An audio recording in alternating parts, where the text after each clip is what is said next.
Bom dia a todos.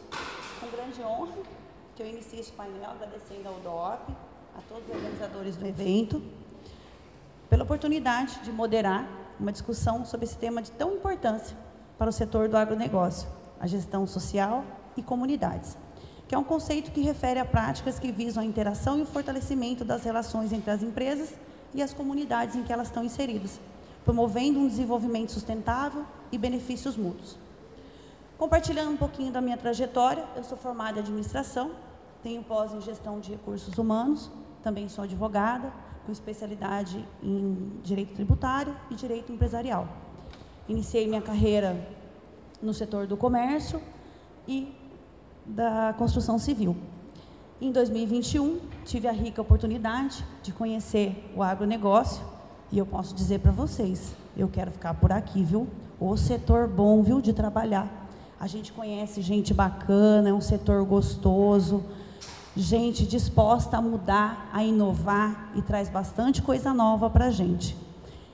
É uma honra também dividir esse painel com ilustres palestrantes. Ana Rita de Camargo Cocito, que é coordenadora de comunicação e responsabilidade da multinacional Zilor Energia, e a nossa querida Deliana de Andrade Girotti Ramalho, analista pleno de comunicação e responsabilidade social, também da Zilor Energia e Alimentos. Representa a destilaria Nova Era, não poderia deixar de falar, empresa a qual eu amo de paixão, né? Também é uma usina, agradeço pela oportunidade e vamos ouvir as nossas queridas palestrantes. Sejam bem-vindas, meninas.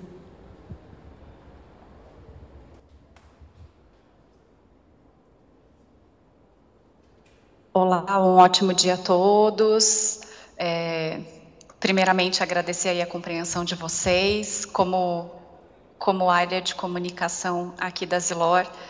Hoje nós estamos com um evento de diretoria aqui, não tive, infelizmente, a disponibilidade de estar aí com vocês presencialmente. Mas agradeço, de qualquer forma, a presença de todos e o acompanhamento aí de toda a programação. Parabenizar ao DOP mais uma vez por essa iniciativa, esse momento tão importante que traz cases de comunicação e grandes aprendizados aí para todos os presentes. O tema de hoje, leis de incentivo e desenvolvimento comunitário, a gente vai trazer um modelo aqui da gestão de recursos incentivados da Zilor, e a Deliana, que é a responsável aqui por direcionar todas as ações de responsabilidade social, vai explicar para vocês qual que é o nosso contexto e como que a gente criou essa ferramenta que foi muito relevante, hoje está trazendo os resultados consistentes aqui para a Zilor. Então, muito obrigada e um ótimo dia a todos, uma boa apresentação.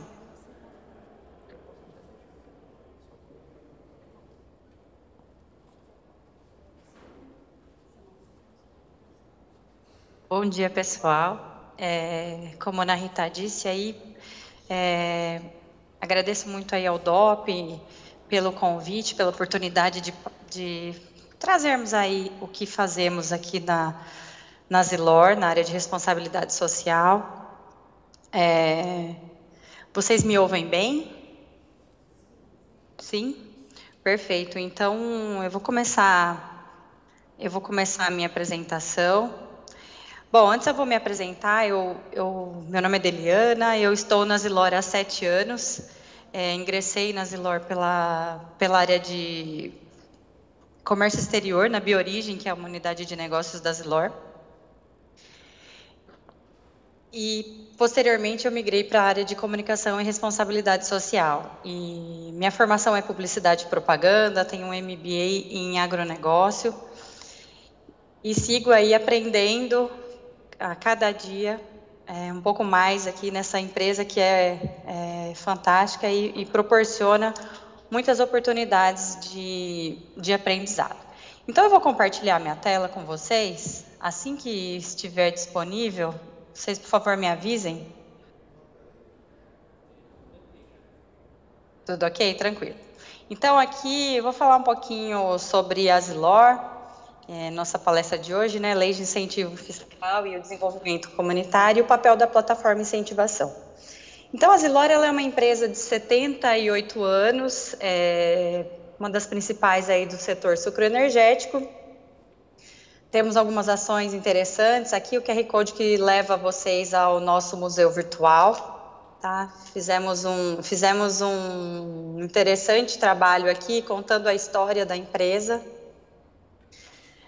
Nosso modelo de negócio, cultivamos a cana-de-açúcar, da cana-de-açúcar extraímos açúcar, etanol, bioenergia, levedura, que vai para alimentação humana e nutrição animal, tá? Temos o nosso compromisso ESG, com foco, a minha área aqui, com foco no social. Trabalhamos aí, fazemos o diagnóstico ESG, trabalhamos os temas ESG e temos uma comissão ESG que trata todos esses temas aí, atrelados aí a essa agenda. Esse QR Code leva vocês para a nossa última publicação de relatório de sustentabilidade e nosso relatório de sustentabilidade para esse último ano safra está sendo finalizado.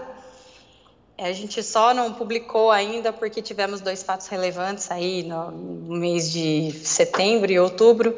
Então, para que o material estivesse mais completo, nós postergamos um pouquinho a publicação. Tá, então, falando aqui sobre o que viemos mesmo, né? Sobre lei de incentivo fiscal e o nosso programa Zilor é Mais Social. Então, temos aqui a premissa na empresa de trabalharmos juntamente com a comunidade, de maneira que a comunidade siga bem e, assim, a empresa siga bem e seja uma via de mão dupla. Então, são 78 anos de parceria com a comunidade.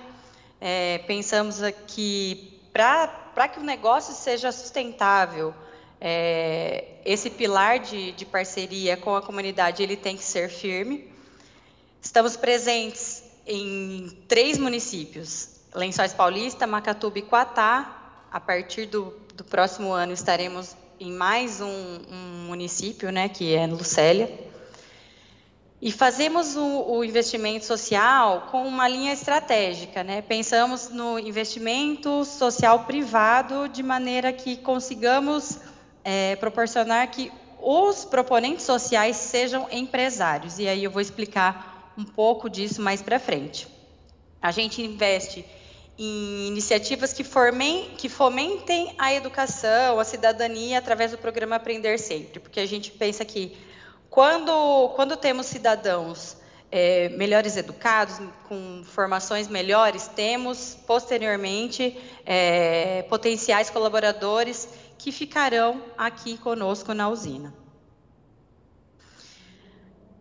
Então, nossos compromissos são de reconhecer os territórios, dialogar com as comunidades, pensar em estratégias de transformação social. E aí, quando eu falo dialogar com as comunidades, nós fazemos um trabalho bem próximo a secretarias de cultura, secretarias de esportes, prefeituras, secretarias de cultura e educação.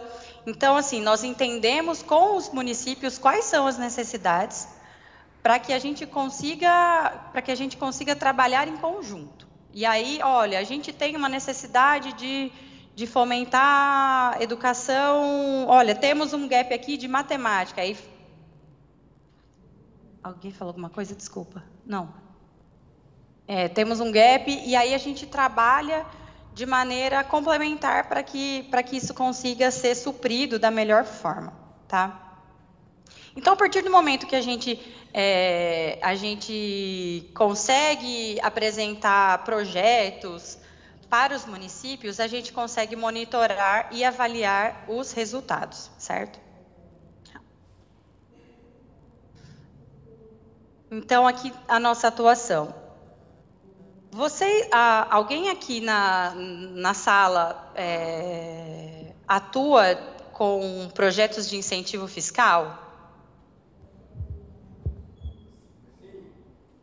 Sim? Ótimo.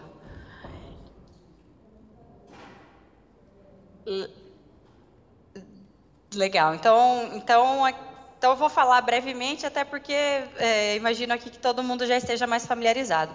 Então, as leis de incentivo fiscal são aqueles mecanismos de renúncia, né? O governo, ele abre mão daquele recurso que ele tinha para si, e aí o proponente, né, aquele projeto, ele desempenha uma função que seria do governo. Então, ele vai lá, ele provê para a comunidade educação, esporte, cultura, ações de cidadania, de saúde. E a empresa, ela trabalha e tudo mais, registra o lucro, ela recolhe o imposto, paga, faz o patrocínio ao projeto, e aí depois ela faz o abatimento no imposto de renda, quando o imposto de renda, ou então no ICMS, também essa possibilidade também. E aí aqui eu trago, né, que as possibilidades nesse caso são do imposto de renda, né, que é uma esfera federal.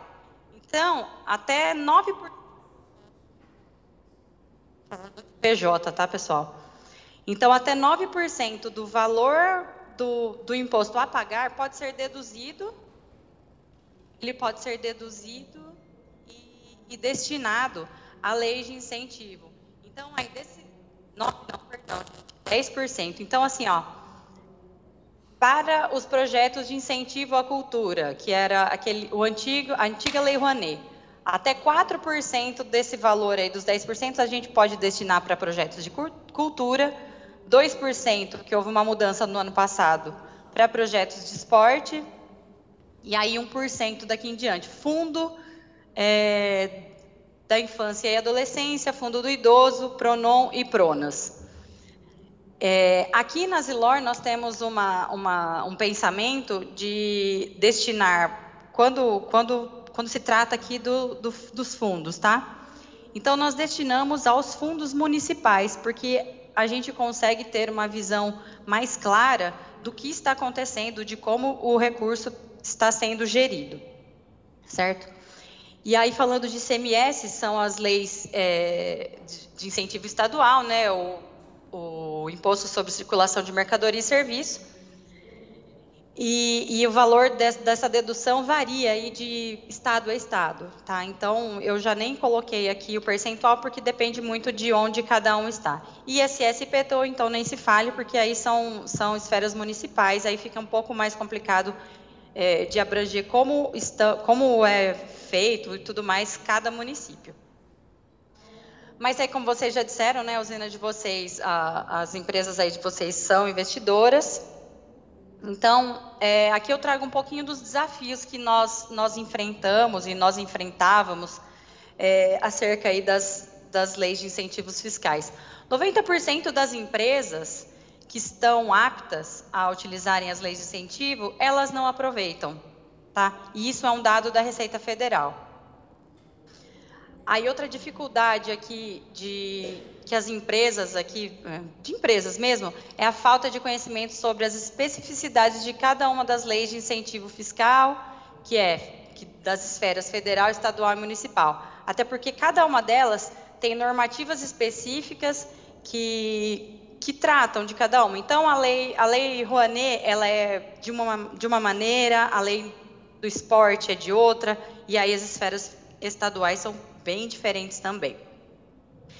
E aqui, mas isso aqui é super, né, como cada empresa tem um departamento fiscal e um departamento aí que trata desse tipo de coisa, é um pouco menos complicado de se resolver essas questões aqui ligadas à empresa. Mas quando a gente fala de dificuldades de proponentes sociais, as dificuldades são bem maiores. Até porque quando a gente vai falar com o proponente social, muitas vezes eles não têm tanta paciência, tanto interesse em resolver questões burocráticas. Então, a primeira de todas é a falta de conhecimento. Aquele proponente social, ele desconhece totalmente a possibilidade de se profissionalizar e de entregar um projeto para as esferas estaduais ou federais para receber recurso por isso. A dependência de órgãos públicos para acesso aos recursos. Então, assim, pode ser que um belo dia o governo federal ele resolva não ter mais essa modalidade. Pode ser, mas por enquanto seguimos, né? É difícil porque existe essa instabilidade, mas eu acho que é muito difícil de se retirar isso daí de atividade. O processo de captação de recurso com empresas e pessoas. Isso daí é uma dificuldade, porque assim, existe um prazo específico, então as empresas elas têm que ficar bem atentas, e assim, o projeto ele tem um recurso, R$100 mil é aquele projeto. Se ele já captou 100% daquele recurso, a conta dele ela não fica bloqueada.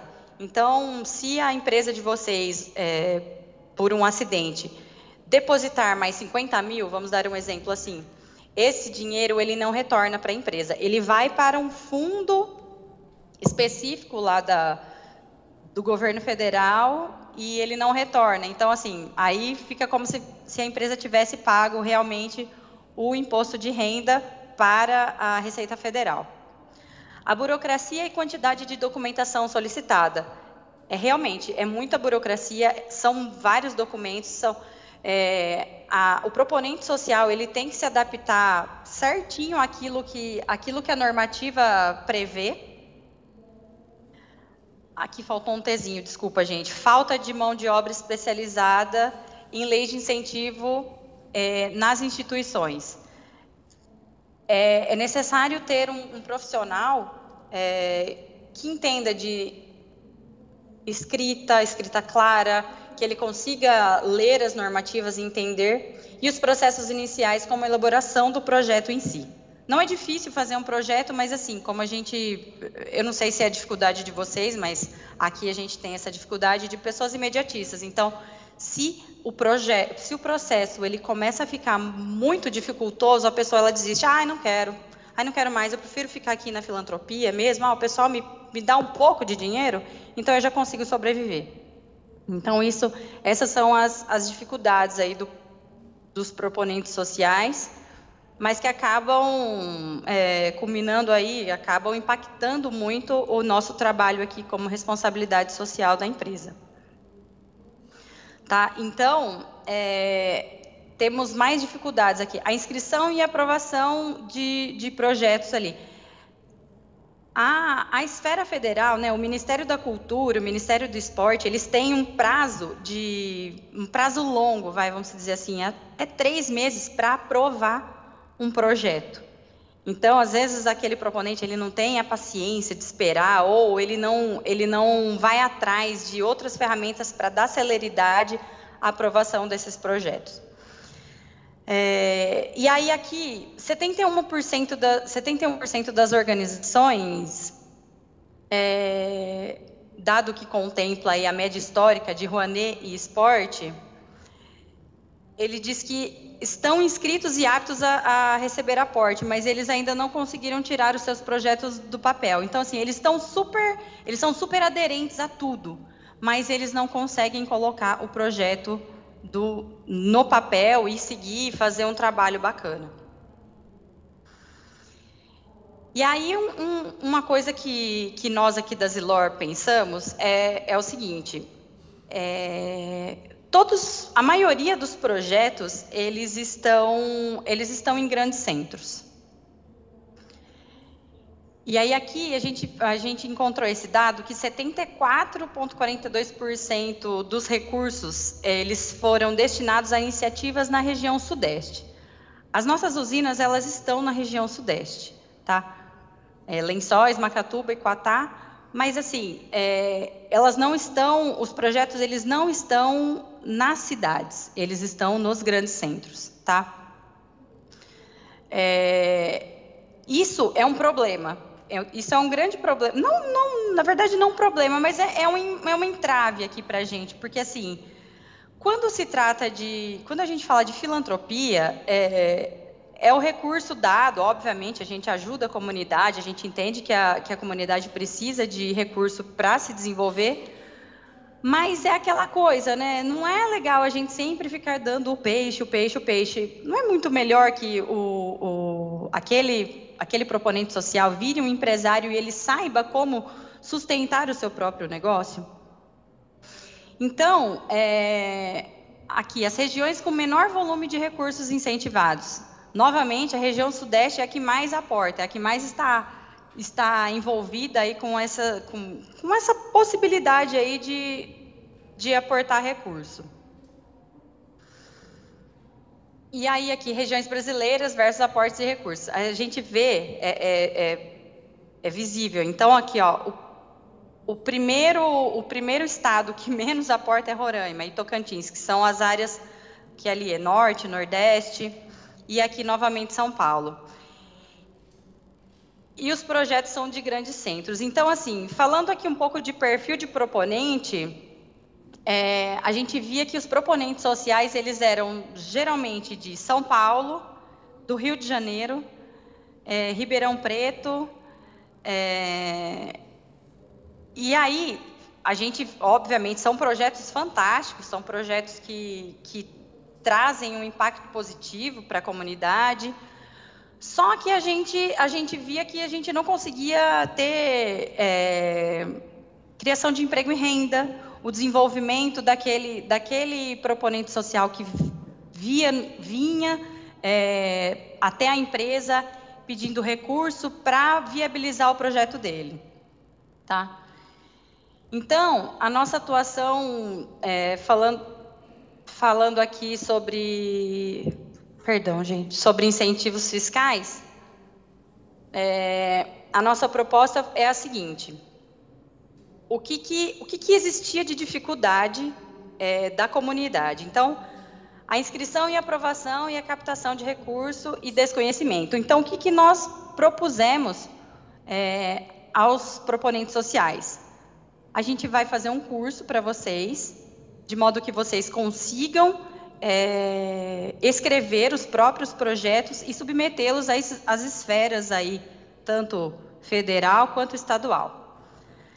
Fazer os processos iniciais que envolvem a elaboração dos projetos. Então, eles tinham essa dificuldade, né, de fazer o projeto. E aí, novamente, a gente pegou na mão de cada um deles e escreveu, juntamente com eles, escreveu os projetos e apoiamos aí na submissão das esferas.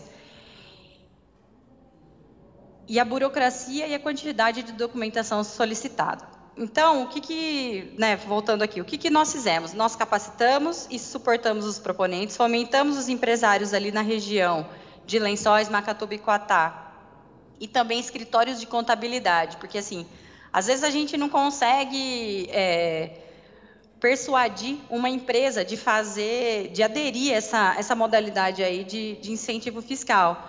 Mas quando o contador dele, o escritório de contabilidade, ele fala, pode fazer, pode aderir esse projeto, essa modalidade aí de trabalho, porque não vai ser oneroso para você, você só vai tirar o dinheiro de lá da Receita Federal e vai destinar para cá. O valor que você vai pagar de imposto de renda vai ser bem menor. A gente promove uma campanha de doação de imposto de renda com pessoas físicas também, e a gente apoia na monitoração e aprovação dos projetos inscritos no SALIC, que é a plataforma do Ministério da Cultura.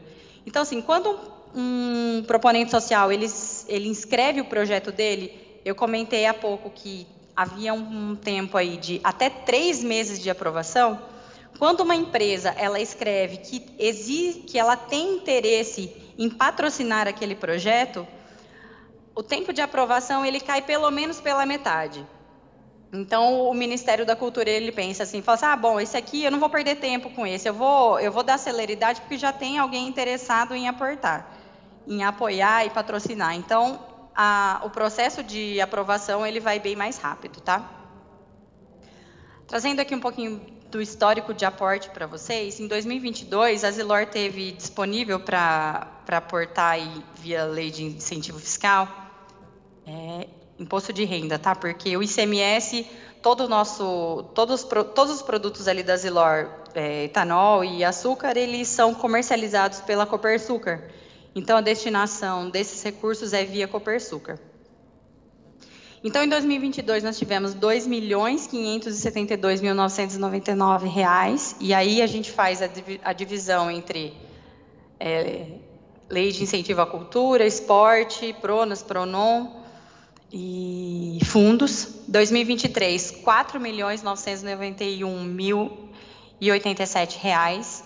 Em 2024, até agora, tivemos R$ 2.449.999. Então, é um recurso super interessante para se trabalhar nas comunidades. A gente notou internamente que quando começamos a trabalhar mais fortemente com os proponentes, não forçando, mas incentivando para que eles aderissem essa modelagem de projeto incentivado, os recursos que nós destinávamos para a filantropia, para aqueles projetos pequenos ali e tudo mais, ele diminuiu. E aí nós conseguimos direcionar esses recursos para outras frentes, né, apoiar outras iniciativas mais focadas em educação, até porque nesse período aqui foi o pós-pandemia, e aí juntamente com as comunidades nós apoiamos bastante ações ali de fomento à educação mesmo. E aqui, eu trouxe aqui uma fala do governo federal, que eles estão compromissados aí com a descentralização de recursos, que foi aquilo que eu disse. A grande parte dos projetos, eles ficam ali, eles são dos grandes centros, né? De São Paulo, Rio de Janeiro, Ribeirão Preto também tem bastante projetos. E aí é um compromisso que a gente acha interessante aderir e fomentar, até porque esse recurso ele está disponível e ele é pouco acessado, tá? E aí a gente fez, para se tornar possível tudo isso daí, a gente fez uma plataforma EAD, que é a plataforma incentivação de capacitação de proponentes. Eu vou entrar na plataforma e vou navegar um pouco aqui. Tá projetando a plataforma para vocês? Tá sim. Sim? Legal. Então, essa aqui é a carinha da plataforma quando a gente entra, incentivação.com.br, e aí eu vou entrar com o meu login e senha aqui. Aí quando a gente entra, aqui ainda está o visual da safra passada, porque os cursos eles foram feitos na safra passada. Então a gente vem aqui os cursos, leis de incentivo, panorama geral. Então aqui tem uma videoaula que ela aborda amplamente o que é lei de incentivo fiscal e quais são todas as possibilidades ali. Aí a gente fala aqui, formação em lei de incentivo à cultura. Aí, aqui, lei de incentivo ao idoso. A lei de incentivo ao idoso, né, o Fundo Municipal do Idoso, a gente falou bem específico, considerando ali os municípios em que nós estamos, Lençóis, Macatuba e Quatá. Então, como a gente aporta para fundo municipal, nesse curso aqui nós falávamos especificamente desses municípios. Aí, obviamente, teria que, nos municípios dos senhores, aí de vocês, teria que entender quais são as premissas, o que é necessário, como que é cada edital de cada município de vocês. Então, aqui, incentivo ao idoso, Fundo do Idoso, perdão, e Fundo Municipal da Criança e do Adolescente. Aí, aqui do ladinho tem PROAC, tá? Que, por mais que a gente não aporte diretamente, a gente indica os projetos da Copersucar. E Lei Federal do Esporte, tá? Quando nós fizemos aqui o incentivação, o Pronon e o Pronas, eles estavam congelados por conta da finalização do projeto de lei que regulamentava essas duas possibilidades aí de projetos, que o Pronon é o programa de oncologia e o Pronas de assistência social e PCD. Então, nós não abordamos aqui Pronas e Pronon. Mas, para uma próxima leva aí do incentivação, a gente vai abordar essas temáticas também, porque são super relevantes e são importantes. Então, aqui, ó, a aula 1, ela falava, elaborando projetos e como organizar. Eu não vou abrir aqui, pessoal, mas eu estou super à disposição, até porque nosso tempo é curto, mas eu estou super à disposição para mostrar, para quem tiver interesse, tá? E uma aula super importante que a gente faz, assim, e a gente frisa que é super importante, é a comunicação e prestação de contas. E eu falo isso para todos os proponentes que eles entram em contato comigo. Ah, Deliana, mas não sei o quê, não vai dar problema, não vai ficar complicado. Eu falo, pode ser que fique.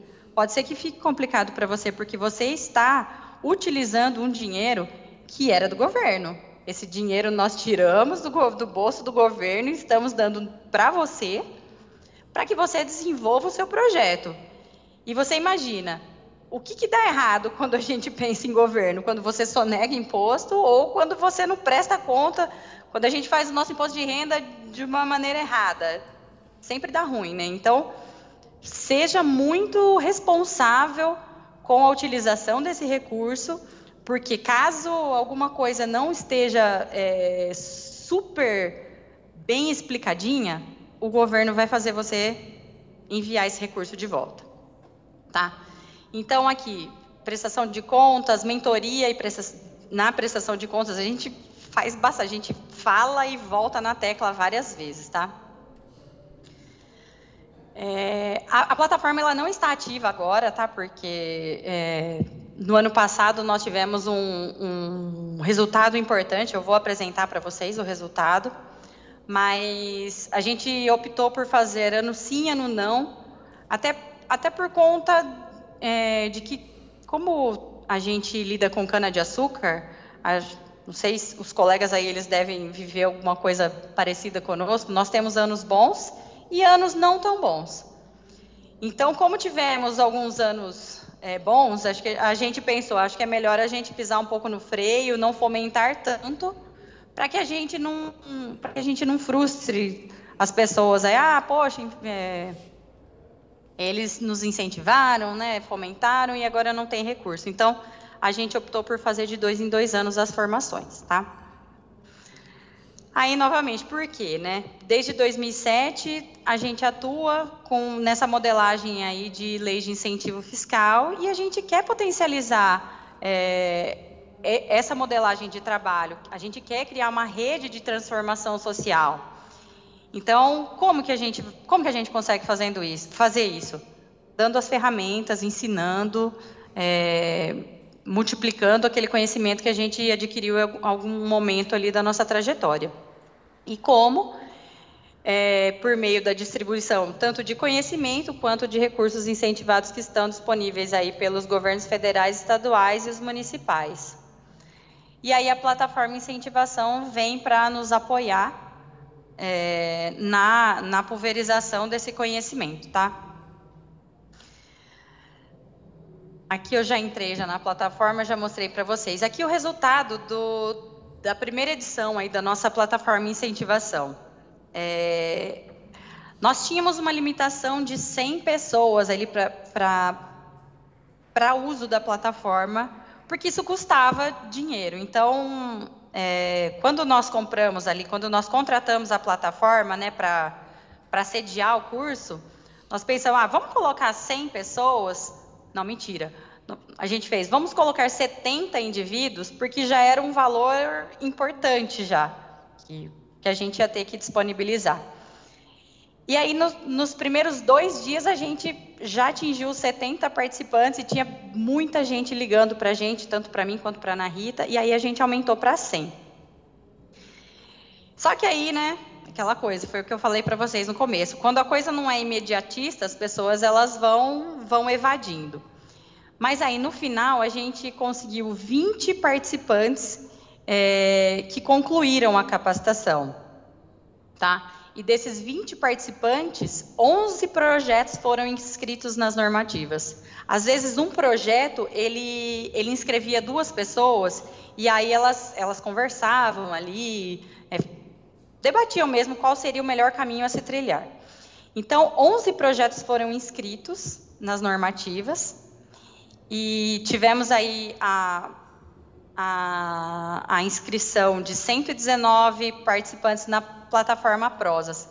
Aqui na Zilore, a gente foca as inscrições aí de proponentes sociais para aporte de projetos através dessa plataforma Prosas. É uma plataforma de mercado que é fantástica, e quando a gente quer estabelecer processos firmes aí de governança para a seleção de projetos aí incentivados. Eu posso apresentar também para vocês, caso alguém tenha curiosidade, interesse, mas eu não trouxe aqui hoje. 11 projetos, eles são, desses 119, 11 projetos são resultado da nossa capacitação e 6 projetos foram aportados. A gente só não aportou os 11 porque, como eu disse, né, tanto o Ministério da Cultura quanto o Ministério do Esporte, eles têm aquele tempo de análise e aprovação dos projetos. E, infelizmente, 5 projetos aí, eles não foram aprovados em tempo do nosso fechamento do ano, porque os aportes, eles têm que acontecer até o último dia útil do ano. Então, se eu não me engano, esses últimos 5 projetos aí, eles foram aprovados no dia 26 de dezembro e publicados no Diário Oficial. Então, eles não tiveram tempo de ir até o banco, criar conta captação lá que tem que ser feita no Banco do Brasil, tem uma série de regrinhas ali que devem ser seguidas, e aí, infelizmente, 5 projetos ficaram de fora, tá? E aí, aqui, um pouco dos resultados aí da plataforma Incentivação. Esse projeto aqui, que está à minha esquerda, acho que está à esquerda de vocês também, chama Som do Sertão. Ele é uma orquestra de violas lá de Quatá. São pessoas bem simples, não, são pessoas normais assim da comunidade que tocam violão. Então, imagina um artista que vive numa cidade super pequena em Quatá e não tem grandes bares, não tem grandes lugares ali para ele viver de música, e ele também não consegue trabalhar na usina. Como que a Zilor poderia apoiá-lo? Como que a Zilor podia ajudar ali na vida dele? Ele pode ser um professor de música, ele pode ser outra coisa. Mas de uma maneira possível, nós estamos apoiando o projeto deles. Então, todos os músicos ali, eles recebem sei lá, como se fosse um prolabore ali do projeto, para o período do projeto. A apresentação é completamente paga, tá? Então, é uma forma da Zilor apoiar o artista. E aí, falando aqui da Banda de Macatuba. Essa Banda de Macatuba era um projeto próprio da Zilor. Então, anualmente, nós investíamos nessa banda algo em torno de R$50 mil. E isso aí de projeto próprio que colocávamos na banda. Quando a banda passou a ser um projeto incentivado, o aporte para a banda foi R$300 mil. Então, eles têm muito...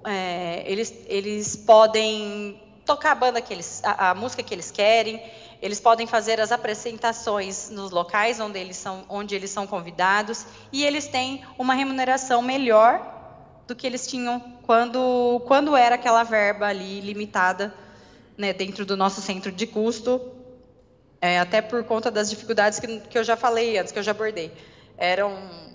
São anos bons, são anos ruins, não tão bons, né, que a commodity aí proporciona para a gente. E aqui, novamente, eu trago aí. Aqui tem uma foto minha. Foi no dia da apresentação, do lançamento da plataforma Incentivação. Então, nós fizemos uma parceria com a Secretaria de Cultura e de Esportes e de Educação da cidade. Essas 3 secretarias. Nós convidamos todos aqueles profissionais que são cadastrados nas secretarias, e eles foram. A gente recebeu nesse dia aí perto de 100 pessoas para entender o que seria essa plataforma Incentivação, tá?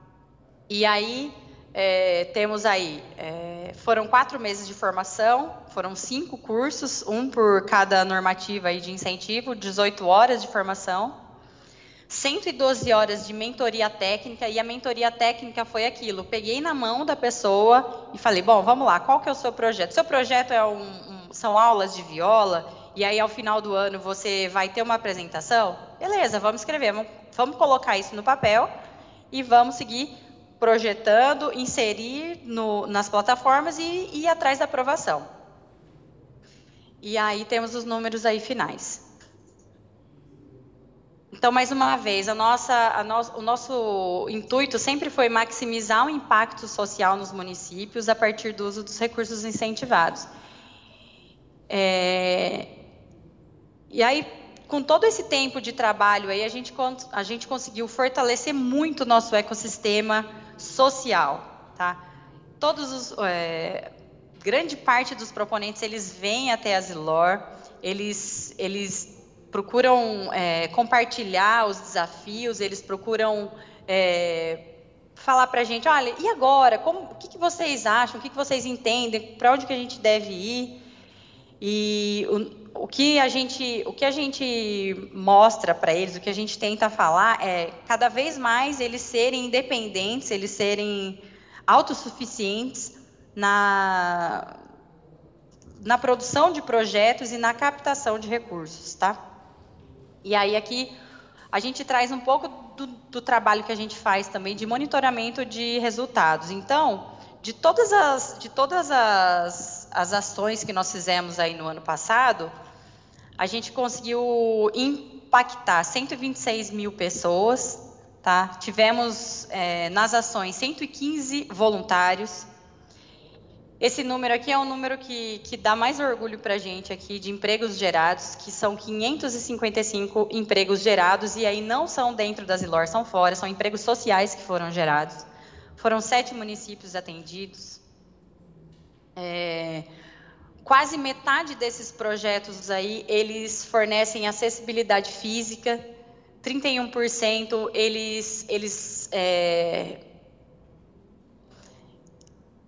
eles aceitaram, eles tiveram receptividade para a população LGBTQIAPN+.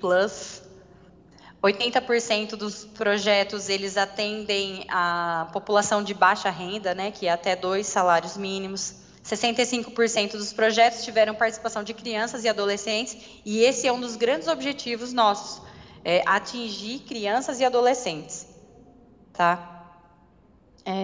86% dos projetos investidos são proponentes locais, que estão nos nossos territórios. Obviamente, a gente aporta em projetos que são fora do território, mas aqueles que a gente entende que, quando eles executarem o projeto e eles vêm executar nos nossos territórios, eles vão trazer um benefício importante para a comunidade. Por exemplo, um projeto que a gente aportou e está em execução agora, é um projeto que ele leva adolescentes, não é crianças, ele leva adolescentes para fazer um intercâmbio cultural em Portugal. Então, os adolescentes, eles vão a Portugal, entendem como foi o processo de descobrimento do Brasil, eles fazem o caminho todo ali que os portugueses fizeram antes de chegar ao Brasil. Então, é muito interessante esse projeto. E aí dá uma oportunidade incrível aí, que é de crianças e adolescentes aí de baixa renda fazerem um intercâmbio cultural, uma coisa assim que poucas pessoas têm acesso. Tá? Até de classe média é bem complicado fazer um intercâmbio cultural. E aí, falando um pouco aí do valor investido em todas as leis, nós tivemos o aporte aí de 4.156.566, e a gente consegue fazer um estudo do retorno cultural, né? Tem um estudo da Faculdade Getúlio Vargas que ele consegue calcular o retorno, né, o ROI dos projetos, de cada real investido em projeto de cultura. Então, a gente consegue afirmar que o retorno disso, de todo esse esforço aí, foi ao menos R$4.963.000, tá? E aí, todos esses projetos, a gente conseguiu também fortalecer os objetivos de desenvolvimento sustentável da ONU, que é saúde, bem-estar, educação de qualidade, igualdade de gênero, trabalho decente, crescimento econômico, redução das desigualdades, cidades e comunidades sustentáveis, consumo e produção responsável, paz, justiça, e tem um ODS que eu não coloquei aqui, que com certeza absoluta a gente fomenta e a gente fortalece muito, que é a 17, que é parcerias.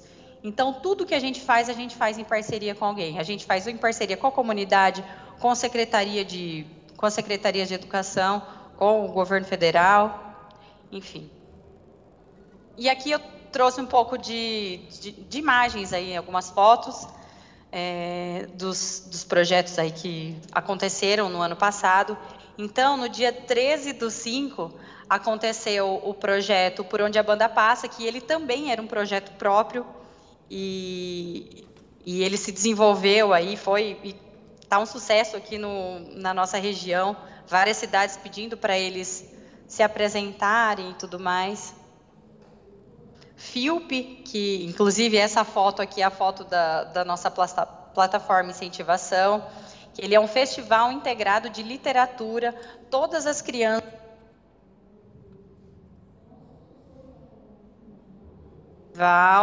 Eles têm acesso a livros, eles têm acesso à contação de histórias, é fantástico, é um projeto muito bom. E aqui a ALIC, que é a Associação Lençoense de Incentivo à Cultura.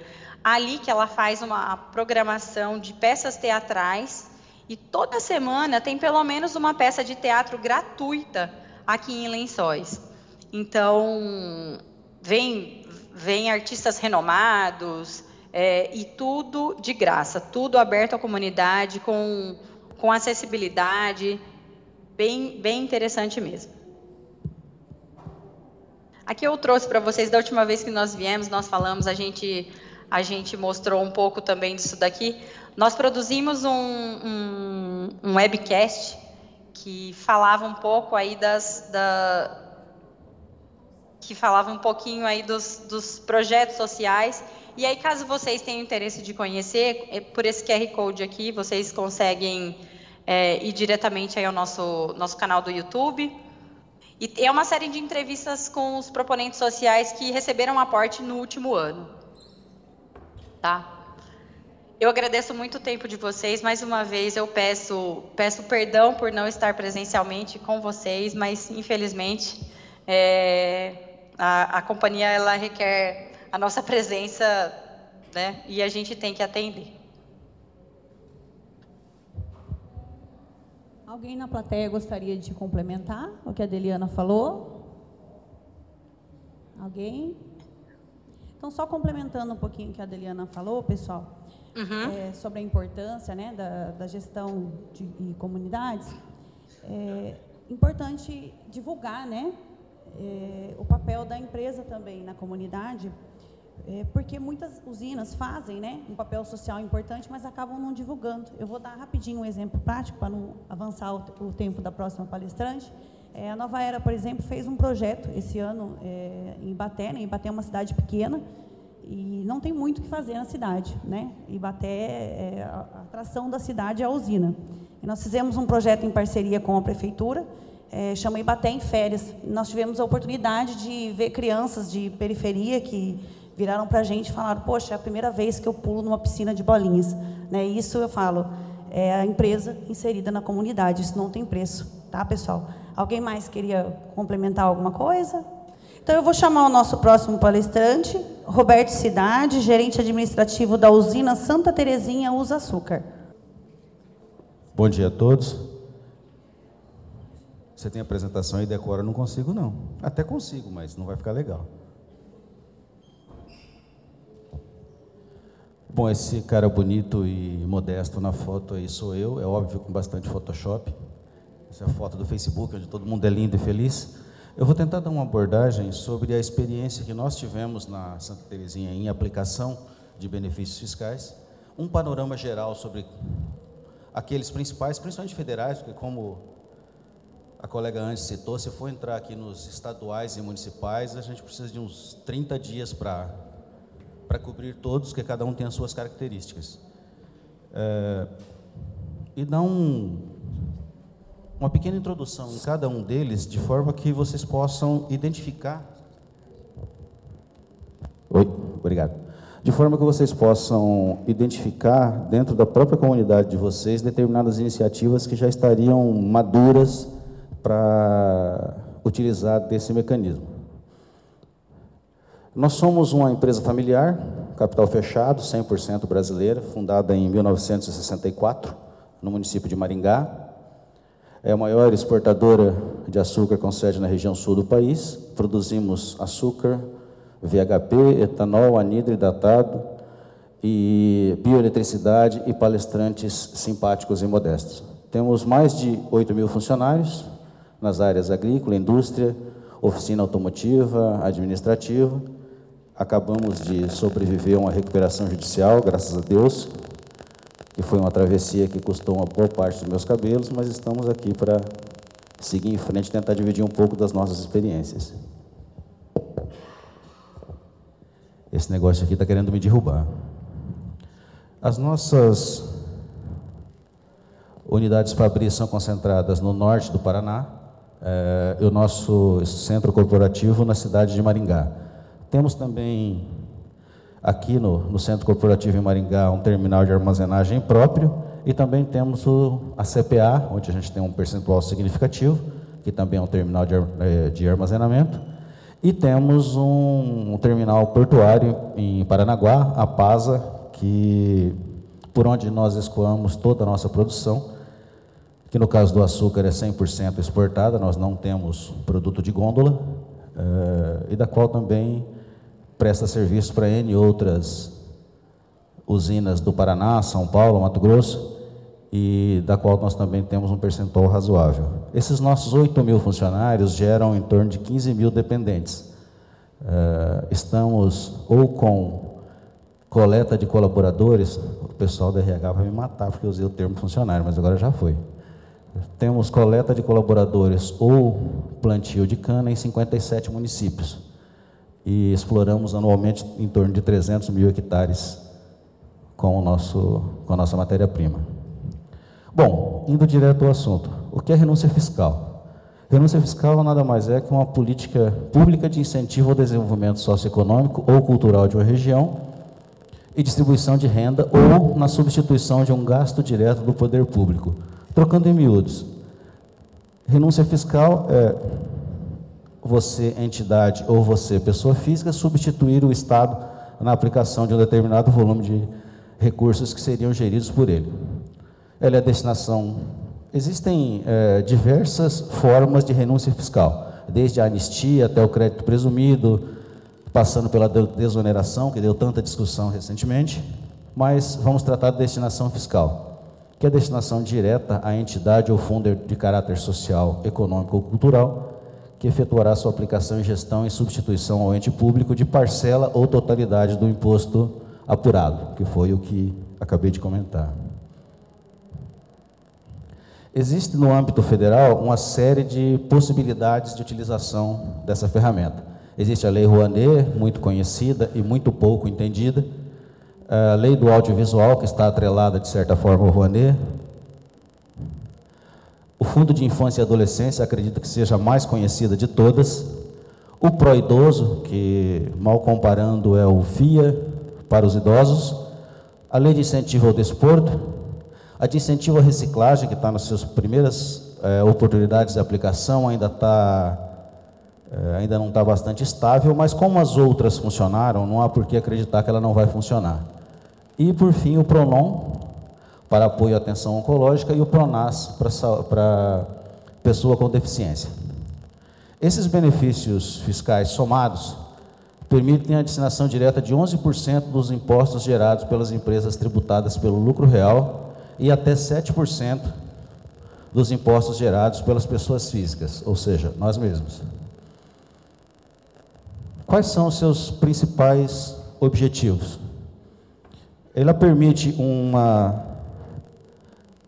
um exercício mais pleno de cidadania, participação popular e transparência, pois permite que nós acompanhemos e fiscalizemos a aplicação de uma parte dos nossos recursos. Da mesma forma, ela permite que controlemos esses recursos através da escolha de destinação de parcela desses impostos para projetos que estão próximos, que nós conheçamos e muitas vezes conhecemos até quem os aplica. Indo para o aspecto comercial, permite também uma fixação de marca, uma diversificação do mix de comunicação, uma melhor otimização dos budgets de marketing. E aqui uma questão específica da Santa Terezinha, como comentei no início, nós não temos marca de gôndola, mas nós sentimos uma dificuldade muito grande de nos aproximar daquela comunidade de 57 municípios, até porque, como praticamente todos os grupos empresariais, tínhamos a central em Maringá e apenas as áreas operacionais nessas entidades.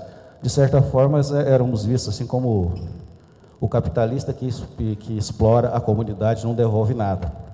A possibilidade de investir nesses projetos vinculados aos locais onde temos captação de colaboradores e captação de produção, permitiu que nós nos aproximássemos de uma forma positiva dessa comunidade, participando do desenvolvimento dela e trazendo para o centro da economia uma parte, eu não vou usar o termo marginalizado, mas vou usar o termo visto de forma incorreta, que é a classe artística que, para se enquadrar, teve que se profissionalizar, aprender a utilizar essas ferramentas, aprender a prestar contas e também se inserir nesse conceito de cidadania plena. Também traz uma grande possibilidade de reforço à sustentabilidade em relação com a sociedade, por isso que retorna à comunidade uma parte dos impostos gerados pelos recursos gerados por aquela comunidade, valoriza a marca e a imagem da nossa companhia, a insere naquela comunidade através dessa aproximação e poderia falar aqui uma infinidade, cada local vai ter assim, as suas particularidades. Indo direto para quais são elas e dando já um panorama. Lei Rouanet, que como disse no início, é extremamente comentada, muito pouco conhecida e menos ainda compreendida. Ela possibilita que as empresas e cidadãs apliquem parte do imposto de renda devido em ações culturais, estimulando o patrocínio de eventos culturais e valorizando a marca das empresas. E ela tem um leque... Acho que agora vai. Nossa, minha voz ficou bonita, né? Grava isso para mandar para minha esposa depois. Ela vai perguntar se eu fiquei gripado, mas vamos lá. Artes cênicas, que vai desde peças teatrais, ópera, dança, exposição de artes visuais, edição de livros, o que é muito comum em pequenas cidades terem lá os seus autores locais, alguém que desenvolva a história do município e tem muita dificuldade, ela permite que financie esse tipo de operação. Música erudita e instrumental, doação de acervos, equipamento para manutenção e treinamento de pessoal, bibliotecas públicas, museus. Veja só, numa comunidade pequena, vocês vão ver lá na frente, uma das áreas em que nós aplicamos foi na formação de pequenos acervos para trazer possibilidade de acesso a livros para as crianças de escolas públicas, produção de obras cinematográficas e videográficas de curta e média metragem, preservação de acervos, doação e restauração de patrimônio cultural, material e imaterial, inclusive, o que é bastante útil, em construção e manutenção de salas de cinema e de teatro. Eu acho que se eu ficar um pouco mais distante aqui vai melhorar um pouco. Ou não. Acho que sim. Então, a amplitude da Lei Rouanet é muito grande. Principalmente em cidades pequenas, e eu sou de cidade pequena também, no passado, até lá pelos anos 70, anos 80, tinham muitos cinemas nas cidades de 10, 15 mil habitantes. Hoje, praticamente todos estão abandonados ou viraram supermercado ou estacionamento. Em vários lugares, os recursos da Lei Rouanet estão sendo utilizados para restaurar, modernizar esses espaços e oferecê-los à comunidade como centro de eventos, como centro de palestras, como centro de formação cultural e por aí afora. A lei do audiovisual, que está, de certa forma, atrelada à Lei Rouanet, eu sei que a Lei Rouanet não tem mais esse nome, mas se fala Lei Rouanet, todo mundo sabe do que se trata. Ela permite o fomento do cinema brasileiro através de projetos e produções via patrocínio ou investimento, permitindo às empresas financiadoras retorno financeiro e investimento. Mal comparando, e para aproveitar melhor o tempo, ela é bastante semelhante à Lei Rouanet, porém focada em cinema e audiovisual. E ela tem uma ferramenta que eu não sei se eu gosto, que ela permite que o investidor seja, através da opção investimento, seja sócio do empreendimento cinematográfico, receba créditos para participar do lucro ou prejuízo que aquela obra cultural gerar. E na opção patrocínio, ela permite dedução de até 4% do IR gerado pela companhia. Por conta de ser esse percentual de 4%, ela dá um valor, é óbvio, a gente tem que acreditar que as nossas empresas deem lucros, né? Ela dá um valor maior, um espaço maior para você trabalhar os agentes culturais que aqui se enquadrarem. O Fundo de Infância e Adolescência, talvez o mais conhecido de todos, e de certa forma o mais acessível, ele destina-se a projetos voltados a crianças e adolescentes em estado de vulnerabilidade social, ou seja, abandonadas, desabrigadas, vítimas de maltrato, abuso sexual, e abrange as áreas de convivência familiar e comunitária, educação, esporte, profissionalização, alimentação, saúde, cultura, lazer, drogadição e por aí afora. Como ela é gerida dentro do Fundo de Infância e Adolescência do município, ela talvez seja mais acessível, porque você consegue com bastante facilidade acessar a prefeitura, a secretaria, entender, cada município tem a sua dinâmica, uns aprovam os projetos antecipadamente e liberam para captação, outros captam primeiro, depois habilitam os projetos, outros captam primeiro, depois o prefeito faz o que quiser e destina para a entidade que quiser, mas cada município tem a sua dinâmica. E quanto mais nós conhecermos e estarmos inseridos, mais a gente vai fazer com que a aplicação desses recursos tenham transparência e tenham alguma ligação com os nossos interesses. Nós já tivemos casos de municípios que simplesmente não davam bola, o fundo estava lá. Quando tinha alguma contribuição, alguém da prefeitura chamava alguma entidade local e falava, ó, tem 50 mil reais aqui, a gente vai distribuir para você, você e você. Quando alguém desse município chegou lá para a gente e falou, olha, a gente quer financiar a fanfarra, e vem aquele pedidozinho de patrocínio clássico num ofício com a assinatura do prefeito. Aí destinamos, falou, olha, faz o seguinte, segue por esse caminho, nós vamos doar por aqui, mas você tem que estruturar o seu fundo de infância e adolescência, você tem que deixar claro qual vai ser a forma de distribuição desse recurso, cadastrar esse projeto lá e a gente vai contribuir através de lá. Então, isso fez com que muitas prefeituras se atentassem para isso e percebessem o potencial e começassem a ser parceiros nossos na captação. Até porque, falando pela Santa Terezinha, em nenhum projeto a gente nunca teve o interesse de ser o dono do projeto. Quanto mais gente participando, melhor. O Fundo Nacional do Idoso, talvez até por ato falho meu aqui, ficou um FIA aqui na frente, ele é o FIA do idoso. Ele praticamente tem a mesma destinação, a mesma dinâmica, a mesma forma do FIA, mas destinado a atividades que envolvam o atendimento à pessoa da melhor idade. Tem que me habituar com isso que eu estou chegando lá.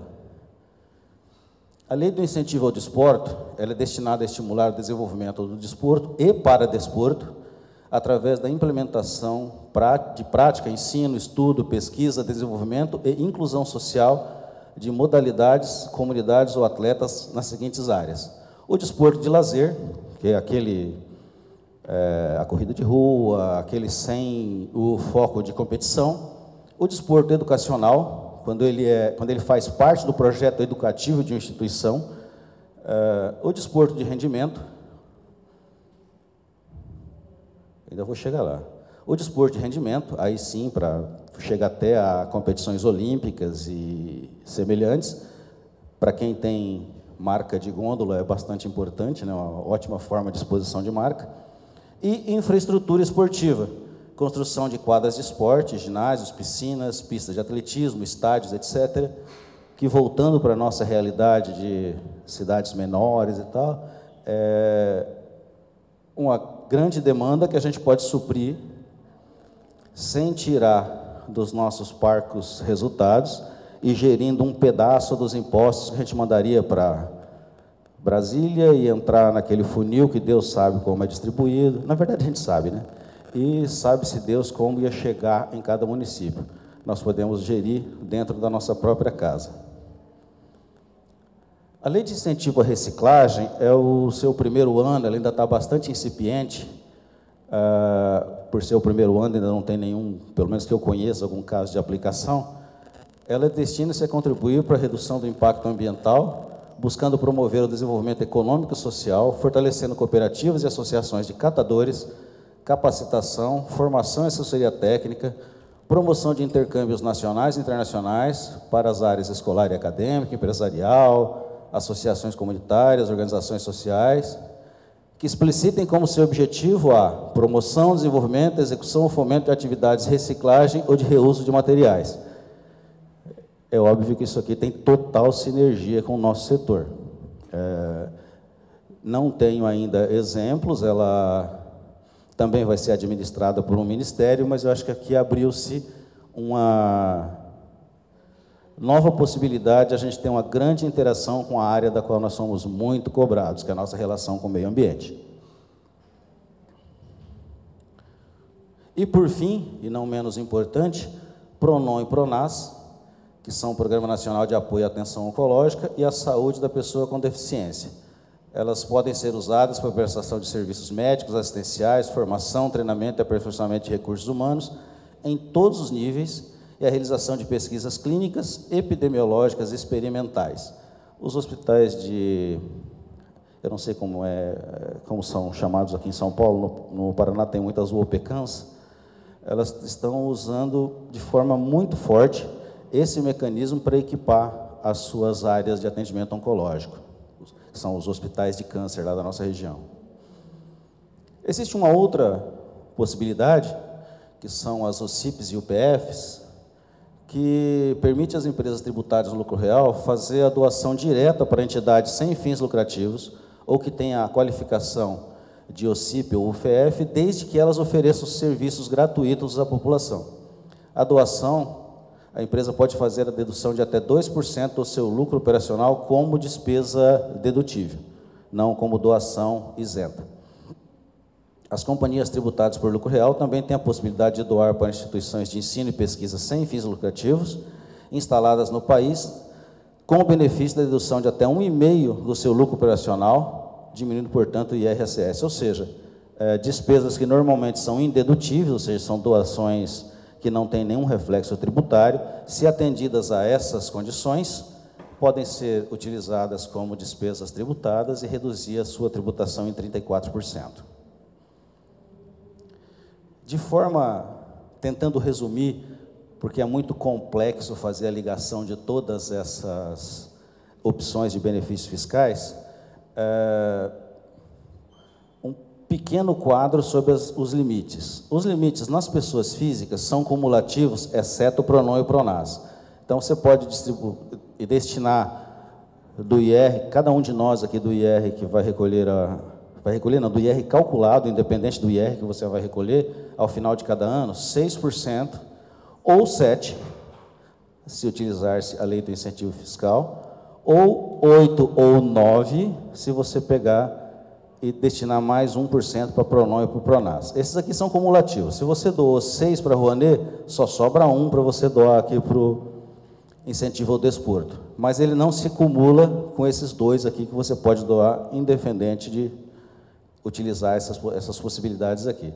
No caso das pessoas jurídicas, 3% para o audiovisual, que se cumula com os 4% para a Lei Rouanet, ou seja, se você doar 3% para um projeto do audiovisual, só te sobra 1% para aplicar na Rouanet. E 1% para todas essas outras, exceto o desporto, que por enquanto é 2%.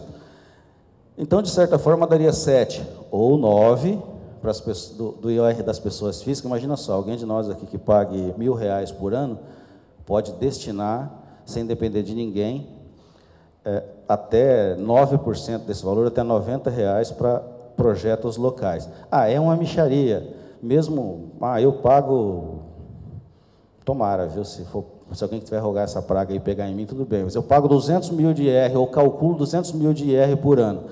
Vai dar 18 mil? É uma mixaria. Mas vai somando com o teu vizinho, com o teu colega, faz uma campanha dentro da empresa, às vezes, dependendo da situação de caixa, da vontade da companhia, a própria companhia pode financiar isso aqui, para afinal de contas você paga em dezembro, mas se você fosse pagar o IR mesmo, seria em abril, a própria companhia pode financiar para o colaborador esse valor. Você imagina quando você for somar isso, o tamanho, a proporção que isso pode tomar. E em torno de 11% do IRPJ. aí o potencial é gigantesco. O potencial, eu duvido, não existe nenhum lugar no Brasil que atinja pelo menos 30% do potencial por uma série de razões. Então, tem um volume muito grande de tributos que são gerados pelas riquezas que nós geramos com o nosso trabalho, botando as nossas companhias expostas, que a gente pode gerir de uma forma muito próxima da nossa comunidade, gerando benefícios para ela e, claro, né, recebendo de volta o benefício de estar aplicando esses valores. De uma forma meio bastante rápida, nem sei como é que eu estou de tempo, alguns projetos que a usina Santa Terezinha aplicou nesses últimos 11 anos. E fazendo aqui uma parte. A primeira aplicação que nós fizemos foi em 2012, se a memória não me trai. Foram R$10.000 para esse espetáculo aqui, que ele é um espetáculo que é transmitido via TV Milênio, ele tem, nas apresentações que são feitas 2 ou 3 lá na cidade, atrai de 40 a 60 mil pessoas participando. O custo dele hoje deve estar em torno de R$1 milhão. Na época era talvez 200, 250, era bem mais modesto. E foi uma das primeiras companhias da cidade que investiu R$10.000. Eu quase fui linchado pelo conselho da empresa. Você é maluco, vai trazer receita aqui para dentro e tal. Mas num lapso de insanidade, eles permitiram que essa aplicação fosse feita, e a partir daí criou um avalanche que fez a cidade refletir. Na Associação Comercial Municipal acabou sendo criada o Instituto Cultural Ingá, que faz desde a captação desde a capacitação até o auxílio na captação e, às vezes, até o auxílio na execução de projetos culturais. Esse Instituto Cultural acabou criando um braço para o esporte, e a economia criativa do município hoje, ela deve gerar alguma coisa, cometendo o risco de errar, mas alguma coisa em torno de 10 mil empregos. Aí vai desde marceneiro, assistente de cena, quem costura as roupas, cinegrafista, fotógrafo e por aí afora, profissões, não da forma negativa, mas profissões que eram marginais se tornaram profissões de primeira linha. E que, se você tem uma cidade com 450 mil habitantes e você tem em torno de 10 a 15 mil pessoas numa área, essa área se torna muito importante. E esse potencial está em praticamente todas as cidades, porque eu acho muito difícil que algumas das empresas aqui representadas não seja tributada pelo lucro real. Então, esse potencial está à disposição para todas. Aí, durante alguns anos, esse projeto aqui, a gente comprou ele integralmente. Hoje ele é dividido com quantas empresas da cidade quiserem, que não tem nenhum interesse, como eu disse, de ser exclusivo em nenhum projeto. Ixi, fiz arte aqui, né? Festival Internacional de Teatro. E um festival como esse aqui, a Paixão de Cristo também, mas um desse aqui, vocês imaginam. Festival Internacional de Teatro na cidade de vocês. O hotel vai se encher com o pessoal da imprensa, com quem vem participar, os restaurantes vão superlotar, e quem que vai captar a imagem social, a imagem pública positiva social de ter trazido esse evento para a cidade? Quem tiver com o seu logo lá na apresentação. Festival Internacional de Corais, série concertos, Romeu e Julieta, peça teatral. Aqui tem um detalhe, né? O livro está de ponta cabeça, mas a atriz, acho que ela já sabia o texto. Um edifício chamado Desejo, também uma peça teatral, com alguns atores locais. Uma hora passa. Opa. Maringá Jazz Festival, com essa figura aqui que eu acho que praticamente todo mundo conhece, né? O Hospital Pequeno Príncipe, que no Paraná ele é uma referência ao tratamento de crianças com câncer, a gente também conseguiu atingir através de um projeto via Rouanet, ou seja, aparentemente não tem nada a ver uma coisa com a outra, mas eles tinham vários projetos de inserção e de recuperação de crianças que ficam lá internadas bastante tempo, através de Lei Rouanet, que era um dos poucos projetos que a gente investiu fora do nosso cluster de interesse. Salas de leitura do SESI, que foram salas de leitura onde foram oferecidos desde os livros até a estrutura, sistema de informática para controle, numa parceria com o SESI, todos em pequenas cidades do interior do Paraná, da região norte e noroeste. Esse aqui é sensacional, que foi o programa Caravana Cultural, que basicamente foi um cinema montado numa carreta com poltronas, tela, pipoca, guaraná, estacionado, eu confesso que eu não sei que cidade que é essa aqui, mas estacionado na praça de, sei lá, Ivaté, que é uma cidade onde nós temos uma unidade fabril que deve ter 6 ou 7 mil habitantes, e grande parte dessas crianças aqui nem tinha ideia do que era um cinema, dos cheiros, de como era a pipoca, enfim, ou ver um filme projetado numa tela. E a gente levou isso aqui para, acredito eu, que em torno de 15 a 20 cidades, estacionando lá num determinado dia e recebendo não só os filhos dos nossos colaboradores, como também a comunidade como um todo. Além disso, nós também atingimos o Instituto Museu Memória e Vida, Plantão Musical, que é um projeto de música, Crianças em Cena, Teatro para Crianças, Festival Yosokai Soran, algo ligado à comunidade japonesa. Se tiver algum descendente aí, certamente eu pronunciei errado, não me xinguem, me perdoem. Street Company, que é um projeto de hip hop que levou crianças até Nova York para se apresentarem e serem premiadas. Aquilo que comentei antes, né, um livro com a história da Igreja Católica em Maringá. Então, praticamente toda cidade pequena tem alguém que tem a história do município e quer eternizar. E diversos CDs e discos de música clássica, música raiz e por aí afora. Indo para... Perdão. Para o FIA, temos uma colaboração de longa data com a... Aqui eu coloquei uma foto da APAI de Maringá, mas com as APAIs de diversas cidades. O Lar Escola da Criança, que é um projeto de contraturno e de inclusão em Maringá, que já tem uns 50 anos aproximadamente. Lar Betânia, que é um centro de acolhimento também em Maringá. E a Associação do Fissurado Lábio Palatal, Norte Paranaense de Reabilitação, Centro Social Santa Cruz, Creches Menino Jesus, Sistema de Apoio à Saúde São Rafael, que leva atendimento à saúde a áreas de baixa renda, Maref, recuperação de... eu vou usar o termo drogado, porque eu não sei qual é o termo correto, tá? Núcleo Social Papa João 23, que providencia casas para pessoas, constrói, né, e cede casas para as pessoas de baixa renda, e por aí afora. Incentivo ao desporto, que aqui cabe uma característica. Teve anos que a gente não conseguiu aplicar porque não tinha projeto habilitado. Isso causou uma reflexão na cidade e acabaram por criar uma câmara para capacitar os agentes esportivos da cidade a habilitarem seus projetos. A gente tem uma parceria muito forte com o handebol feminino de Maringá, na verdade também com o masculino, mas com exposição com o handebol feminino. Aliás, aqui faz com que eu me sinta minúsculo, né? Porque fui levar minha filha, que nesse projeto aqui ela descobriu que ela adorava handebol. Para pegar um autógrafo dessa moça aqui, ela ficou 2 palmos mais alta aqui, ó. Ele não é baixinha, é verticalmente prejudicado, né?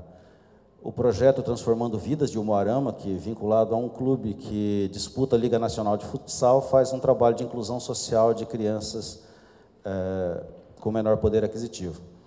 Também financiamos a renovação do piso da quadra de handebol da Universidade Estadual de Maringá, o NAPTEC, que é um centro de excelência esportiva também na UEM, CIAGIM, que é um projeto vinculado ao futebol de salão, também de inclusão, Circuito Paranaense Catarinense de Golfe, e um projeto também de inclusão do rugby feminino de Maringá.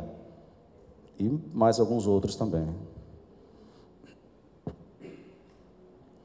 No Pró-Idoso, a gente tem uma parceria de longa data com o Asilo São Vicente de Paulo de Maringá, também com São Vicente de Paulo de Mandaguaçu, Lar dos Velhinhos de Maringá, Lar dos Velhinhos Nova Lourdes, que também é na cidade de Maringá, a PAI e por aí afora.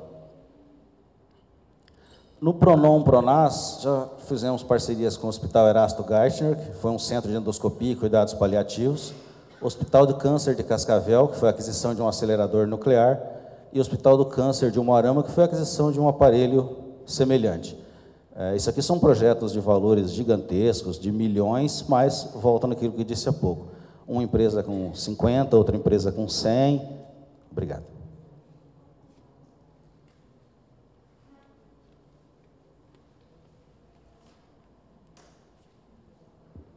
Então, uma empresa com 50, outra empresa com 100, quando você percebe esse projeto está totalmente financiado e servindo a sociedade.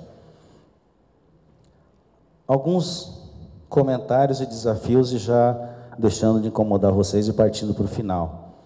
Desde 2011, nós investimos em torno de 7,8, 8 milhões de reais via todas essas possibilidades de benefícios fiscais. Lembrando aqui o seguinte, no meio desses 14 anos, nós tivemos uma recuperação judicial, onde por 4 anos a gente não investiu praticamente nada. Então, e em alguns desses anos, por falta de projetos, a gente não chegou no limite que a gente poderia aplicar. Tem uma necessidade muito grande de divulgação e compromisso dos profissionais envolvidos. Quem são os profissionais envolvidos? Principalmente os contadores, ou seja, eu. O grande adversário que a gente tinha lá no início, antes de começar a divulgar isso aqui, era: vou aplicar. Você ia lá no seu contador, no departamento de contabilidade da sua empresa, informava, e falava: ih, chefe, isso aí vai dar ruim, hein? A receita virá aqui, vai abrir uma fiscalização, vai cair na malha fina, a gente vai ter problemas. E eu sempre disse o seguinte: a parte mais difícil do processo, que é a apuração do abençoado do imposto, eu tive que, para continuar casado, eu tive que prometer para minha mulher que eu não ia entrar mais em nenhuma graduação, né? Mas uma das graduações que eu fiz foi na área de contábil e uma especialização em tributos, né? Então eu digo o seguinte: nós já somos obrigados por dever de ofício a fazer a parte mais difícil, que é a apuração do abençoado do imposto. Daí para frente é muito fácil. Então, o grande adversário, a realidade hoje talvez seja diferente, mas lá em 2011, 12, 13, 14, quando a gente começou, éramos nós mesmos. Porque a partir do momento que você apurou, basta dividir. Um pedaço vai uma guia para o governo e outro vai... Aí cada um desses processos aqui tem uma forma específica de fazer a aplicação, mas é simples. Você faz um DARF de uma parte e emite um recibo ou um depósito, o que quer que seja da outra. Ou seja, depois que nós fizemos a nossa obrigação, o resto é muito fácil. E tem um potencial gigantesco inexplorado. Tem também, hoje muito menos, pelo menos para nós lá muito menos, uma dificuldade da adequação das políticas de captação dos projetos, decisão e destinação dos contribuintes. O que seria isso? Eu tenho necessidade que tenha uma carreta que simule um cinema passando pelas áreas onde eu tenho cana. Ah, mas eu sou o artista, eu quero fazer uma pintura. Não, querido, beleza a sua pintura, mas o que eu preciso, que tem sinergia com a minha marca, que eu vou precisar, que aí eu vou conseguir te financiar, é esse projeto aqui. Você não se adequa a ele? Não, eu não quero. Então, desculpe, dá lugar na fila para o próximo que quer levar a sua arte, mas também quer entender a minha importância no processo e quer me atender.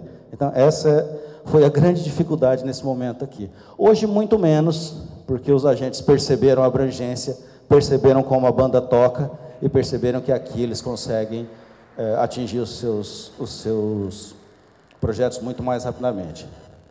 E aí, dentro daquilo que falei há pouco, não há relação entre aplicação em benefícios fiscais e malha fina pela Receita Federal. Não enseja abertura ou necessidade de fiscalizações. Quem é você na fila do pão, seu Zé Ruela, lá do Paraná, que veio aqui falar isso para a gente, quer que a gente acredite? Não sou eu. Quem fala é a própria Receita Federal, através da campanha Eu Sou Cidadão Solidário. Esse material vai ser disponibilizado aí para vocês, já peço perdão antecipadamente pelos erros ortográficos. O link dele está aqui. E lá a própria Receita, através da campanha Destinação, fala para a gente, contribuinte, pessoa física e pessoa jurídica, tenho essa campanha, eu sou cidadão solidário, e vocês podem e devem contribuir com parte dos seus tributos, onde ela diz aqui o que é destinação, como o imposto de renda pode se tornar uma importante fonte de captação de recursos e transformar a sociedade. Pessoal, ela mesma diz que pessoas e empresas podem direcionar parte do seu imposto para essas atividades, que o valor pode ser deduzido, que as pessoas físicas podem fazer por doação de bens ou contribuição em dinheiro, que as jurídicas devem fazer de acordo com o seu período, que o imposto de renda deve também ter a sua função social, como a Constituição de 88 diz que praticamente tudo tem função social, até a propriedade, então o imposto também.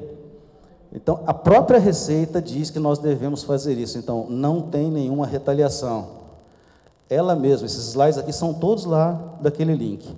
Eu quero decidir onde será aplicado o imposto que eu pago, ou seja, o próprio Leão, o nosso próprio algoz, diz que nós devemos utilizar esse mecanismo e que ele não enseja nenhuma punição por parte da Receita. E ela assegura que os recursos são aplicados exclusivamente nas ações programadas, projetos, atividades sociais para os quais são destinados, e que, ao destinar parte do seu imposto, você ajuda a construir uma sociedade melhor, especialmente para aqueles que mais precisam.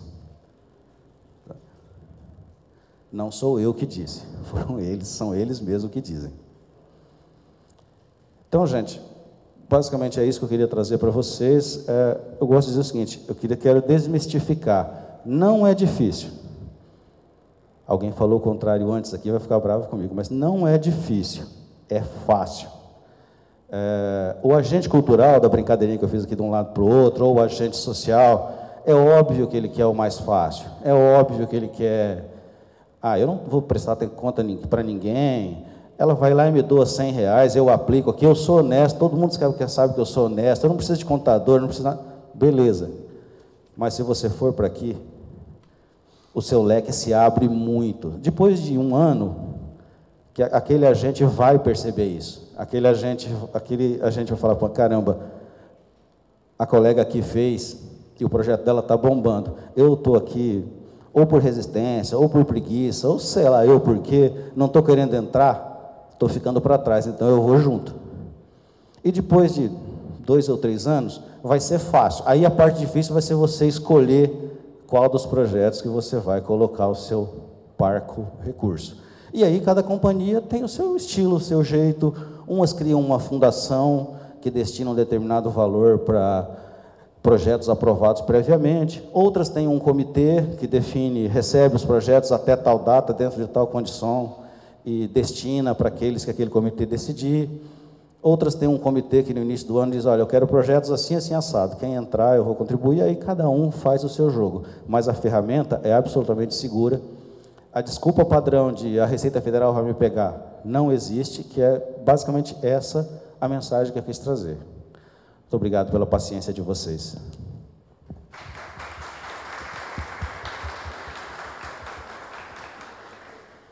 Bom, tivemos um painel equilibrado, né? A parte da manhã, humanas. Agora, né, também no segundo painel, exatas. Está bem equilibrado. Vocês viram a diferença, né? Humanas, burocracia. Olha, é difícil, é lei, né? Exatas, mais prático. O povo da exatas é tudo prático, é cálculo, olha que beleza. Então veio aí o Roberto para desmistificar, né, gente? É o que ele falou. O mais difícil a gente já faz, né, como empresa. A gente é obrigado a fazer. É obrigado a fazer, não tem opção, né? Eu que sou do direito, digo para vocês, e se não fizer, é problema. É problema fiscal e, às vezes, é problema penal também. Exatamente. Temos que fazer. Então, o mais difícil vocês já fizeram. Depois, é só correr para o abraço, né? O mais difícil é lidar com humanos, porque é o que o Roberto falou. Às vezes, o projeto nem sempre se adequa ao que vocês precisam. Dito isso, quem aí é de humanas? Nossa, gente, que tristeza. Quem aí é de exatas? Pô, os engenheiros, tudo aí, vai. Nossa, gente. Quem aí é da área de gestão, que está aí hoje, que já trabalhou com um projeto, que pode compartilhar com a gente? Vamos compartilhar aí com o Roberto, vamos contar um pouquinho da sua usina. Vamos aproveitar, gente, vai aparecer na televisão. Vocês viram que o DOP está filmando? Ó, vamos aproveitar, vem cá, pega o microfone, arrasa, vamos falar da usina. Alguém quer falar de um projeto?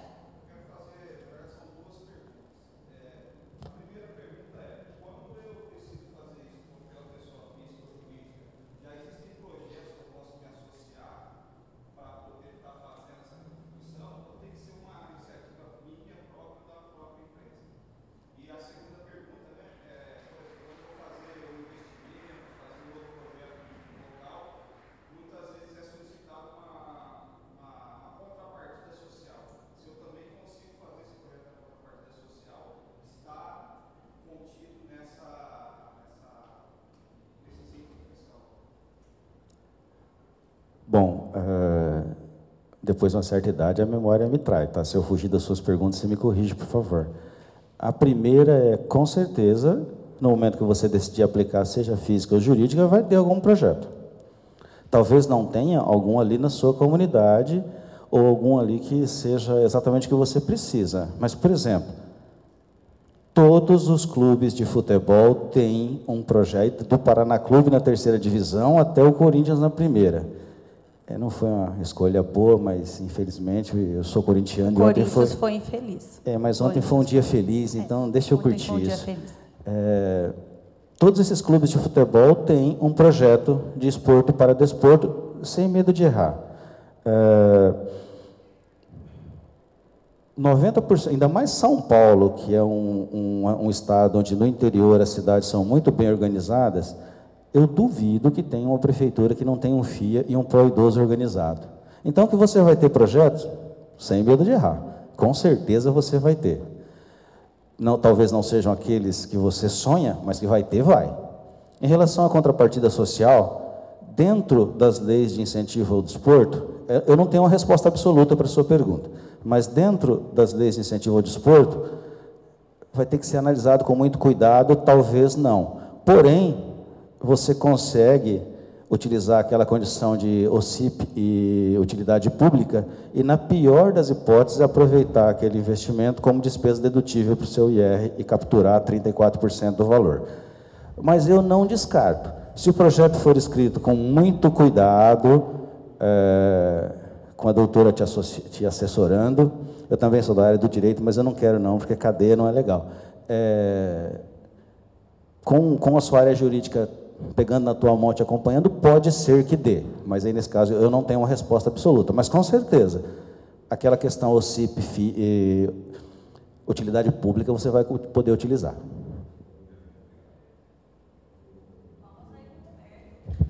Resposta inteligente, resposta objetiva. Mais alguém? Mais alguém? Ninguém. Pode perguntar, gente, não é stand-up comedy, não. O Roberto, ele é engraçado, mas ele não vai pegar no pé de vocês, eu prometo.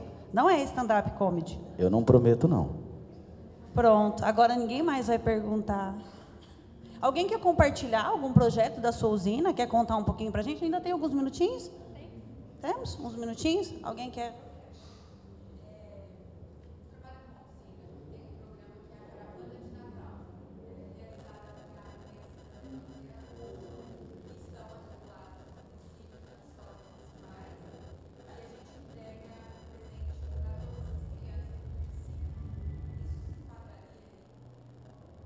Sim, se você montar o projeto de forma correta, enquadra sim. Atende ao aspecto social, atende todas as condições necessárias, e em mais de uma das opções. Você pode, de repente, até estender esse projeto para asilos e coisas que o vale e usar o pró-idoso. E com as crianças de infância e adolescência. É o caso da APAI, por exemplo, que aqui em São Paulo é uma outra entidade, né, que é bastante conhecida, né, A APAI também? A APAI também. A APAI, em todas as cidades, ela tem projeto no pró-idoso e tem projeto no FIA. Em alguns casos, tem também no Rouanet, lá para fanfarras, formação musical e por aí afora. Por isso que eu fiz aquela pequena introdução de cada uma das possibilidades, porque, gente, é muito amplo, é só sentar e olhar. A possibilidade de utilização é muito grande. E é o que eu falei na primeira apresentação, né, da Deliana, muitas usinas já fazem projetos sociais importantíssimos, tá? Eu dei o exemplo aí da usina a qual eu represento, né, a Destilaria Nova Era, que fez um projeto, tá aqui o Diogo, da Destilaria Nova Era, tá ali na... Faz perguntas, Diogo. Poxa vida, conta aí do projeto para a gente. O Diogo foi quem encabeçou o projeto da Destilaria Nova Era, que foi o Ibaté em Férias, foi um projeto em parceria com a prefeitura, um projeto importantíssimo. Ibaté é uma cidade pequena, né, como eu disse. A usina acabou sendo a atração da cidade, né? O que tem Ibaté para fazer, gente? Destilaria Nova Era. O que fazer em Ibaté? Visitem a Destilaria Nova Era. Vou aproveitar para fazer propaganda aqui, né? Já que a Caldop está filmando. E foi um projeto importantíssimo, porque foi uma oportunidade que as crianças tiveram de conhecer onde os papais também trabalhavam. Eu digo para vocês, gente, o maior disseminador da informação não é os nossos funcionários, são os filhos deles. Vocês não têm ideia do que essas crianças fizeram. A Nova Era não era conhecida. Depois desse projeto, não se fala em outra coisa, porque essa garotada pequenininha, o que fala da Nova Era... A gente tem lá na usina também um projeto de invase, que são álcool de garrafinha. A gente não vendia, depois desse projeto passou a vender, porque a criançada chega lá no mercado e fala assim, olha o álcool daquela empresa que botou os brinquedos, que a gente pulou. É assim que funciona. Então, a empresa mostrando o papel social que ela desenvolve ali na comunidade. Né? Porque a empresa ela não pode só gerar emprego, ela tem que gerar emprego e gerar algo mais. O que é esse algo mais? É isso aí que você gera, não no seu funcionário, mas você vai gerar no filho dele. Tá? Alguém mais quer complementar?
Perfeito, esse é o cenário dos sonhos.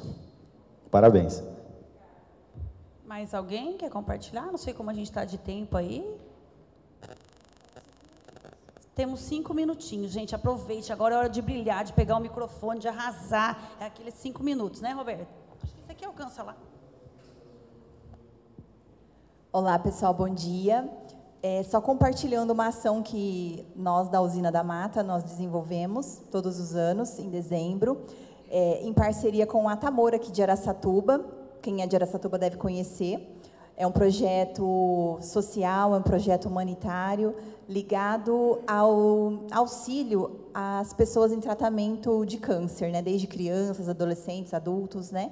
Então, esse ano vai ser o 2º ano, e com a palestra do Roberto, estava até conversando aqui com a minha parceira Eliane, abriu o horizonte, porque é uma coisa que nós nunca tínhamos pensado, e a gente paga, assim, caro a nossa contrapartida.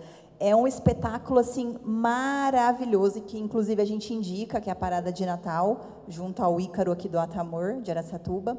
É um momento, assim, que voluntários de Araçatuba e região se dedicam a se transformarem literalmente em personagens aí da Disney para encantar, para trazer essa atmosfera natalina para as cidades e para os locais, para os hospitais, que também eles fazem esse trabalho voluntário. É uma coisa mágica, maravilhosa. E quando você trouxe a questão de nós, enquanto empresa, usina, trazer para a população, trazer para a comunidade essa questão que não é só o econômico, né? Não é só a geração de lucro ali para o acionista, mas que a gente gera um impacto social positivo e levar a nossa marca, levar que etanol, que a bioenergia é para além só da lucratividade, que tem o pilar social, é muito importante. Então, aqui do lado de cá abriu mais ainda o nosso olhar para a gente estudar, verificar e entrar, quem sabe,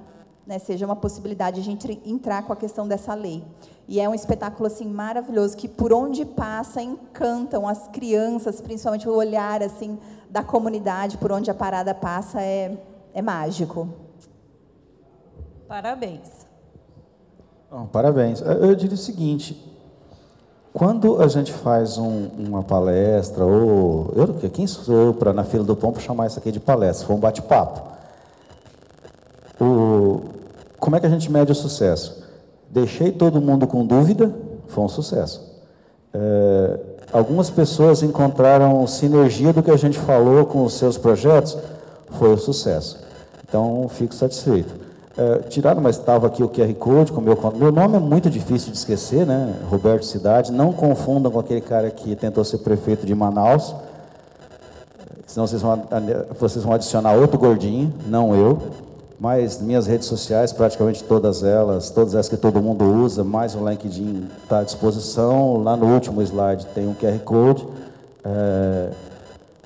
Como o ser humano normal precisa de 8 horas de sono, eu sei lá porque cargas d'água me projetaram com 4 a 4h30. Então eu prometo que eu respondo no mais tardar no dia seguinte. Mas estou à disposição para ajudar no que for necessário para quem precisar. Muito obrigado. Uma salva de palmas aí para o Roberto Cidade. Obrigada, Roberto. Obrigada a todos os presentes. Obrigada ao DOP pela oportunidade. Obrigada à Destilaria Nova Era pela oportunidade de representá-la. Foi uma honra. Obrigada a todos vocês e bom evento.